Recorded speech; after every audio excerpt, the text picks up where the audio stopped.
اگر آپ کو آسان ٹاسک کے بدلے میں ایکسپینسو گفٹ دیا جائے، اگر آپ کو تھوڑے سے ٹف ٹاسک کے بدلے میں اور زیادہ ایکسپینسو گفٹ دیا جائے، تو کیا آپ اسے لینا پسند نہیں کریں گے؟ تو جب بات جنت کی آتی ہے، جو دنیا سے کروڑوں درجے زیادہ خوبصورت، زیادہ بڑی اور زیادہ لگژریس ہے، تو پھر کیوں ہم ان ٹاسک کو لے کر پریشان ہو جاتے ہیں؟ کیا اس خوبصورت دنیا کے لیے جہاں پر آپ کی خوشی کبھی ختم نہیں ہوگی، جو کہ ہمیشہ رہنے والی زندگی ہے، اس کے لیے کیا ہم یہ آسان سی آزمائش کو برداشت نہیں کر سکتے؟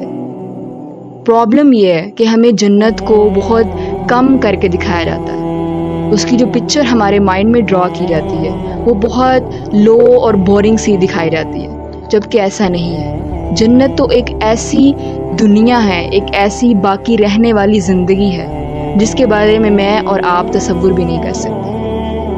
آج ہی اپنے ٹارگٹ کی اپر لسٹ پہ جنت الفردوس کو مینشن کریں۔